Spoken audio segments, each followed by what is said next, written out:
పైలకృష్ణారెడ్డి గారు good evening అండి. Good evening sir. Yes, ఈరోజు తెలంగాణ లోపల ఒక వింత ఆచారం నడుస్తుంది. అదంతా కూడా గత ప్రభుత్వం చేసింది, ఇప్పుడు మేమేం చేయలేదు. కానీ సస్యశాంబలంగా చేయాలి, ఎందుకంటే రాబోయే ఫార్మాసిటీకి సంబంధించి సిటీని డెవలప్ చేయాలి. ఎందుకంటే గతంలో హైదరాబాద్ అంటే చిన్నగా మామూలుగా ఉండే, ఆ మామూలు స్థానంలో కొన్ని ఏదైతే సిటీ అవుట్స్కట్ లోపల ఇవ్వడం జరిగింది, ఏది ఫ్యాక్టరీలకు కావచ్చు, ఇండస్ట్రీలకు కావచ్చు. ఇప్పుడంతా కూడా పొల్యూషన్ ఏర్పడ్డది. అప్పుడు ఆ చుట్టుపక్కల కూడా ఇండ్లు ఏర్పడ్డాయి. ఇప్పుడంతా పెరిగిన నేపథ్యంలో హైదరాబాద్ అని డెవలప్ అయ్యేది, విస్తరించకపోయేది. ఇప్పుడంతా కూడా పొల్యూషన్ ఉండద్దు, గ్రీన్ సిటీగా ఉండాలి, ఎక్కడికక్కడ చెట్లు మొక్కలు నాటాలి. కాబట్టి ఇది చేస్తూ ఉంటే దీన్ని తప్పు అంటున్నారు అనేది కాంగ్రెస్ వాదన.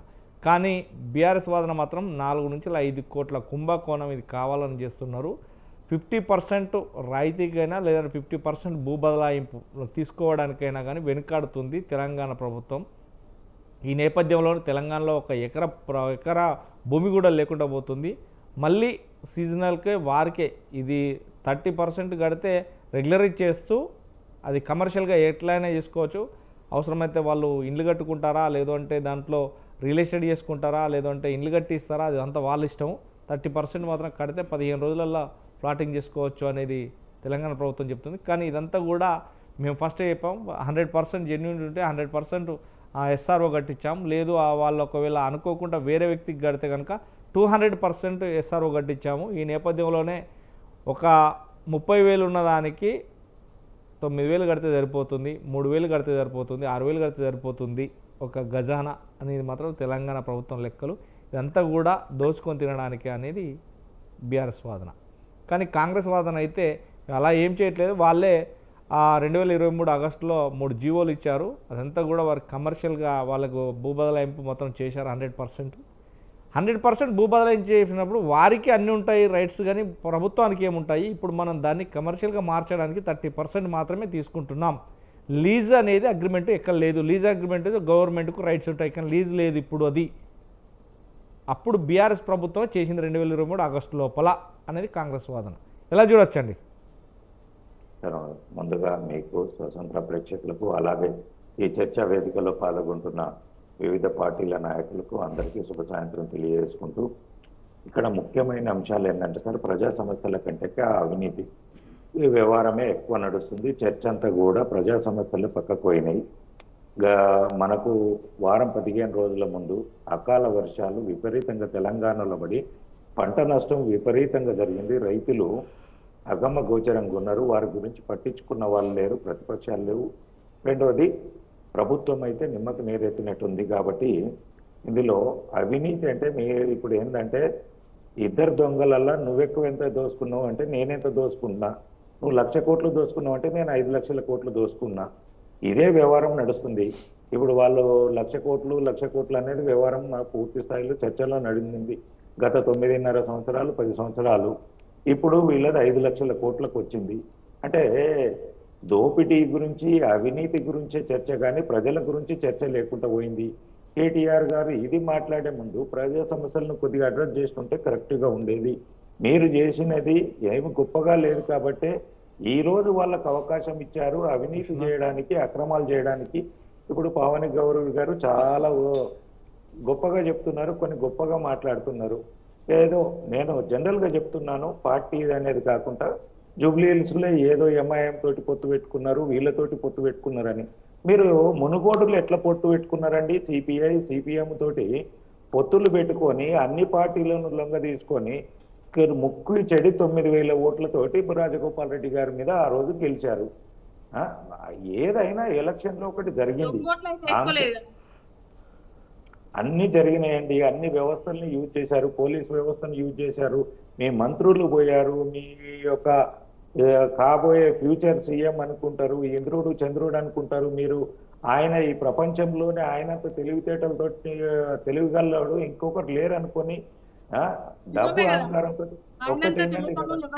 మేడం, మీ సమయం వచ్చినప్పుడు మీరు చెప్పండి.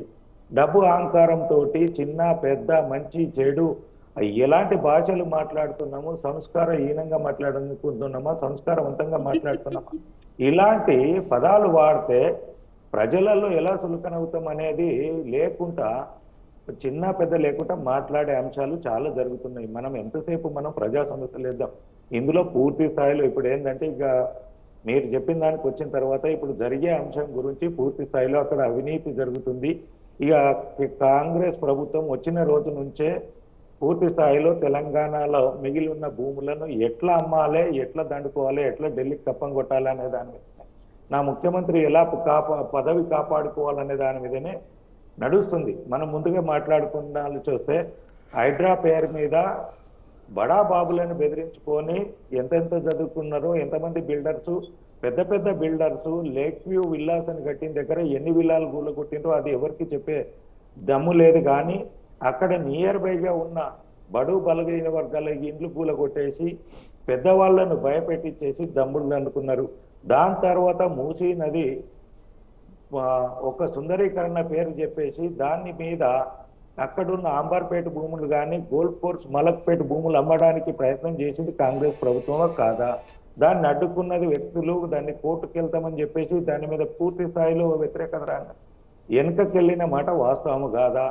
అదే ఇంకొకసారి కూడా ఎస్సీ భూములను, సెంట్రల్ యూనివర్సిటీ భూములను రాత్రికి రాత్రి వందల బుల్డోజర్లు పెట్టేసి అన్యాక్రాంతం చేసేసి ఆ భూములు అమ్ముకొని వేల కోట్లు, 50,000 నుంచి 1,00,000 కోట్ల భూమిని అమ్ముకోవడానికి ప్రయత్నం చేసింది, అవినీతి చేయడానికి ప్రయత్నం చేసింది కాంగ్రెస్ పార్టీ ప్రభుత్వం.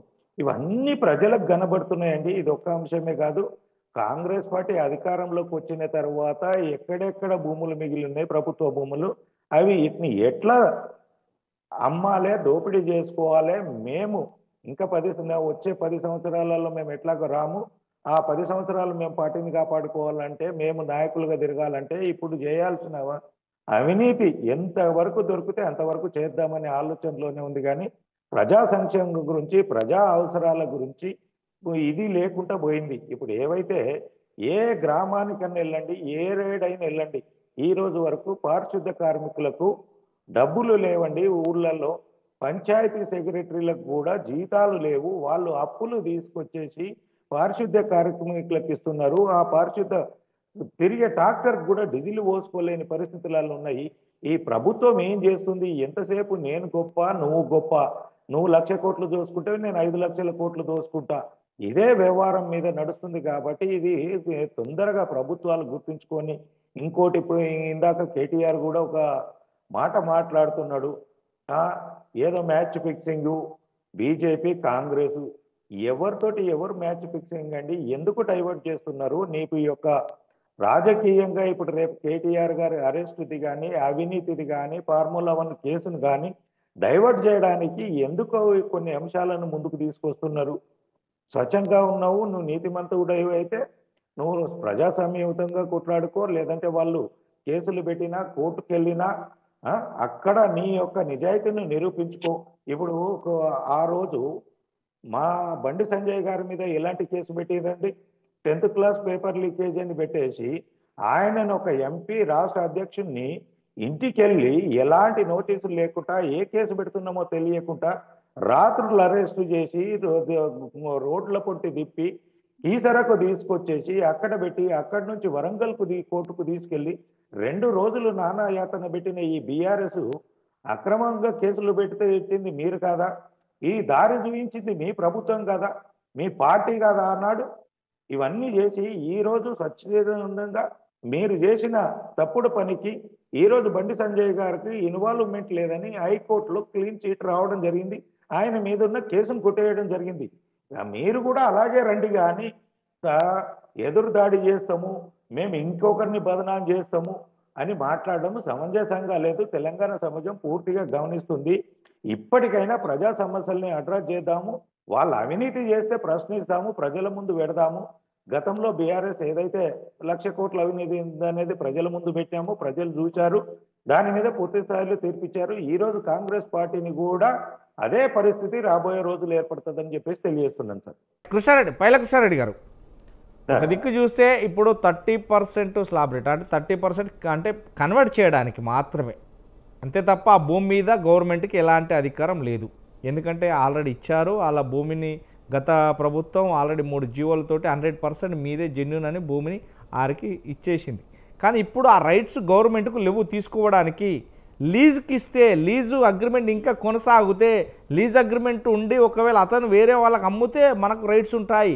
కానీ 100 జెన్యూన్గా అతనికే భూమి 100% సర్వస్వం ఇచ్చేయడం జరిగింది. ఇచ్చిన భూమిని మనం ఇప్పుడు బదలాయించుతున్నాం. అంటే 30% తీసుకొని కమర్షియల్గా వాడుకోవడానికి, ఇంకా సిటీ పెరగడానికి వాళ్ళతో సంప్రదింపులు చేశాం. ఇది ఇప్పటిది కాదు, గత 5-6 నెలల నుంచి అది జరుగుతున్నది.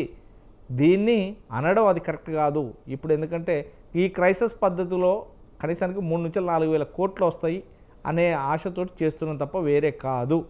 ఒకవేళ ఇప్పుడు ఇండస్ట్రియల్ పార్కులు ఇవన్నీ ఇండస్ట్రియల్కి సంబంధించిన ఫ్యాక్టరీలకు సంబంధించింది అంటే మనకు పొల్యూషన్ లేకుండా అవతల పెట్టుకుందాం, స్వచ్ఛమైన ఒక సిటీగా తయారు చేద్దామనే ఆలోచనతో చేస్తున్నామని మంత్రి గారు అంటారు. అంటే ఎలా చూడొచ్చు అంటే కేటీఆర్ గారు చెప్పినట్టు సగం భూమిని తీసుకోవచ్చు కదా, ఇస్తావా సస్తావా అంటే బెదిరింపులకే గురి చేయడమా ఇలాంటిది అని మంత్రి గారు అంటున్నారు. అంటే ఎలా చూడొచ్చు? సరే, ఇందులో వాస్తవాలు ఏంది అవాస్తవాలు ఏంది బయటకు రావాలంటే దాని మీద ఒక విచారణ జరగాల్సిన అంశం ఉంది. ఇది ఏంటంటే 1000 కోట్లు కాదు, లక్షల కోట్లు అవినీతి జరుగుతుంది అంటున్నారు. కాబట్టి దీని మీద పారదర్శకంగా ప్రభుత్వం ఉండాలంటే ఒక ఎంక్వైరీ కమిషన్ వేసి గతంలో ఏం జరిగింది, గతంలో ఏమన్నా అవినీతి జరిగి పూర్తి స్థాయిలో వాళ్ళకు ల్యాండ్ బదలాయింపు జరిగిందా, లేదంటే ఏదన్నా డెవలప్మెంట్ పరంగా జరిగిందా అనేది వాస్తవాలు బయటకు తీసుకురావాల్సిన బాధ్యత ఇప్పుడున్న ప్రభుత్వం పైన ఉంది. రేవంత్ రెడ్డి గారి సర్కారు పైన ఉన్నది. కాబట్టి అది తొందరగా ఫలించాలి. ఎంతసేపు ఆరోపణలు చేసుకోవడము, దీన్ని మీరు దొంగలంటే మీరు దొంగలు అనుకొని కూర్చుంటే ప్రజలకు ఉపయోగపడేది ఏం లేదు. కాబట్టి దీని మీద వెంటనే ఎంక్వైరీ కమిషన్ వేసేసి దాని మీద నిజ నిర్ధారణలు ఏదైతే ఉందో అది ప్రజలకు తెలంగాణ ప్రజలకు తెలియాల్సిన అంశం ఉంది. కాబట్టి వెంటనే దాని మీద చర్యలు తీసుకోవాలి. ఇంకొక అంశం, ఇందాక పవన్ గౌడ్ గారు మాట్లాడుతున్నారు, వెటకారంలో మాట్లాడడంలో వాళ్ళు నెంబర్ 1 అనుకుంటాను. నేను ఇంతకుముందు కూడా 2-3 వీడియోలు చూసినప్పుడు కూడా సోషల్ మీడియాలో తను చాలా బాగా మాట్లాడుతుంటారు. కానీ మీరు మాట్లాడినప్పుడు 8 మంది ఎంపీలు ఉన్నారు, కేంద్రంలో ఏం చేస్తున్నారు, ఇది చేస్తున్నారు, రైతులు బాగుపడుతున్నారంటే రైతులకు మద్దతు ధర ఇచ్చే విధంగా వాళ్ళు కొట్లాడారు. తెలంగాణ ప్రజానీకానికి కానీ ప్రతి పంటకు మద్దతు ధర గతంలో కంటే కూడా గొప్పగా తీసుకురావడం జరిగింది. కొనుగోలు చేయాల్సిన బాధ్యత లోకల్ అధికారులది ఉంటుంది, రాష్ట్ర ప్రభుత్వం పైన ఉంటుంది. అది చేయాల్సింది చేయాలి. కానీ మీరు ఎంతసేపు ఏదో 8 మంది ఉన్నారు కదా ఒక బట్టకల్చి మీద ఇద్దామని మాట్లాడడంతో కరెక్ట్గా లేదనేది నాది